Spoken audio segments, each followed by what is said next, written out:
Salut tout le monde, bah écoutez, j'espère que tout va bien en France. Ça fait 6 jours que je suis arrivé ici. Et comme vous avez pu le voir dans les 2 dernières vidéos, j'ai déjà trouvé mon van, donc ça c'est super cool. Ça a été super rapide grâce à Craigslist, un site internet en fait sur lequel des centaines et des centaines d'annonces sont répertoriées. J'ai payé 2500 $ pour ce camion. Mais c'est pas tout, car forcément il y a des formalités administratives à faire en fait quand on achète une voiture, comme partout, comme en France.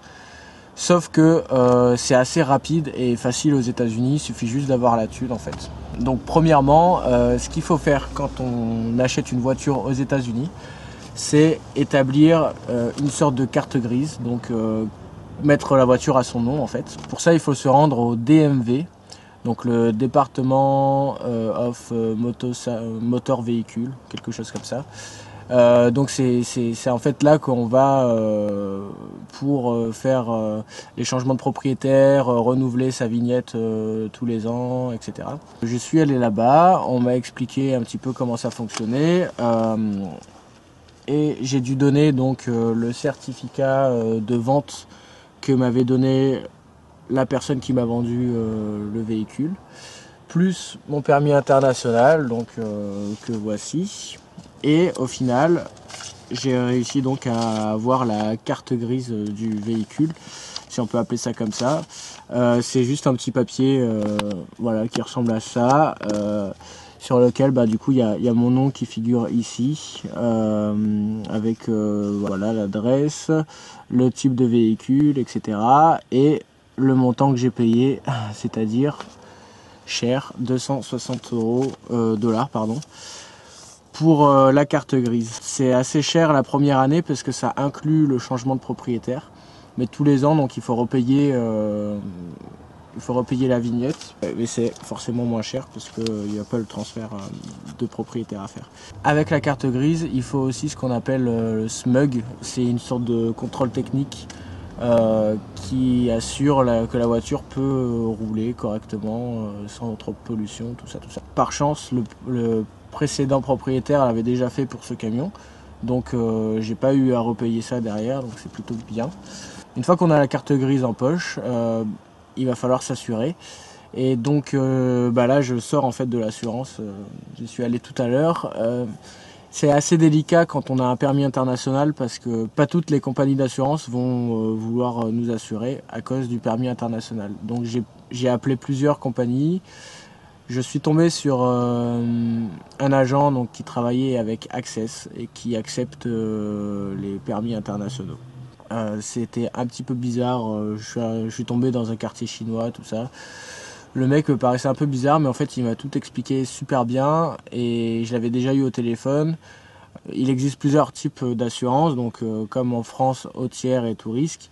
Et là, c'est à peu près la même chose. Donc j'ai souscrit à une assurance haut tiers, donc ce qu'ils appellent liability. Donc là, ça me coûte 270 $ pour 6 mois d'assurance haut tiers. Donc c'est établi super rapidement. Il a juste eu besoin de mon permis de conduire et international et du papier du DMV, du coup de la carte grise, et en 10 minutes j'étais assuré en fait. Donc c'est vrai que par rapport à la France c'est quand même assez rapide. Comme vous avez pu le voir dans la dernière vidéo, on a eu un petit problème de batterie. Le véhicule étant resté stationné immobile pendant 5 ans, la batterie était dead et on a voulu la recharger et en fait elle était un peu trop usée, du coup j'ai dû changer la batterie, ça m'a coûté 100 $ en plus. Le seul problème avec ce genre d'engin, c'est que ça consomme beaucoup. La plupart des bagnoles sont essence, il n'y a pas trop de diesel ici. Ça commence à venir petit à petit, mais bon, c'est surtout des essences. Et le gallon d'essence coûte aux environs de 4,50 $. Un gallon, c'est à peu près 3,8 litres, je crois, ou 4 litres. Donc, au final, ça revient à moins d'un euro le litre d'essence. Donc, c'est beaucoup moins cher, voire moitié prix qu'en France. Seulement les voitures consomment énormément. Voilà, donc si on met tous les frais bout à bout, mis bout à bout, ça m'a coûté 3200 $ environ pour avoir une voiture en règle qui roule avec un peu d'essence dedans et assuré et à mon nom. On va pouvoir commencer à visiter un petit peu les alentours. Je suis totalement autonome du coup. J'ai même acheté un chargeur qui convertit le 12 volts en 110 volts pour pouvoir recharger mon ordinateur portable, ma caméra et tous mes appareils électriques en fait dans mon camion. La prochaine étape en fait je pense peut-être installer un panneau solaire sur le toit parce que j'ai pas mal de place sur le toit histoire de pas avoir à faire tourner le moteur pour charger mon 110 volts et ça me permettra de revendre mon camion peut-être un petit peu plus cher même quand je partirai et que je voudrais le revendre. Voilà, donc vous savez tout concernant mon camion. Dans la prochaine vidéo, je vous parlerai un petit peu plus de rencontres, de ce que j'ai fait, etc. Et sur mes impressions donc sur les premiers jours passés en Californie. Voilà, à bientôt. Voilà, bah du coup, je vous emmène faire un petit tour. Bon, forcément, les voitures ici sont automatiques. Du coup, c'est un petit peu différent. Donc, on a le frein à main qui est au pied en fait. Et plusieurs rapports, mais très peu. Donc, la position parking, la position marche arrière, la position neutre et la position conduite avec 2 déclinaisons. Donc, pour si on est en côte. Donc, c'est assez simple. Il suffit de prendre le coup de main. Et ensuite bah, ça se conduit tout seul.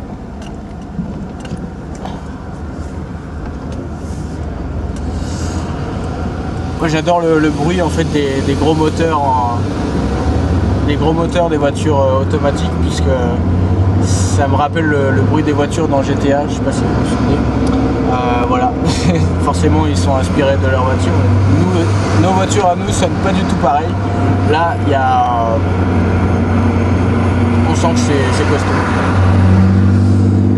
Donc voilà, c'est assez marrant à conduire. Alors il y a un truc marrant, c'est que leur feu rouge se trouve de l'autre côté de la route en fait. Donc chez nous il se trouve avant l'intersection, eux c'est après l'intersection. Donc il faut faire gaffe, pas se tromper d'endroit parce que sinon on se retrouve au milieu de l'intersection.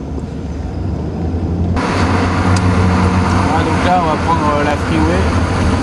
Dès que c'est leurs autoroutes en fait, ça traverse un petit peu toute la ville, d'est en ouest et de nord au sud. Donc il y a beaucoup de voies sur ces routes là.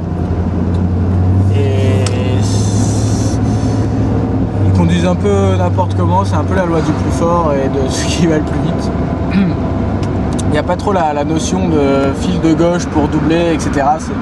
On double à droite. On double par la droite ou par la gauche, c'est un petit peu comme on veut quoi. Et heureusement, vu que j'ai un gros camion, j'ai souvent la priorité.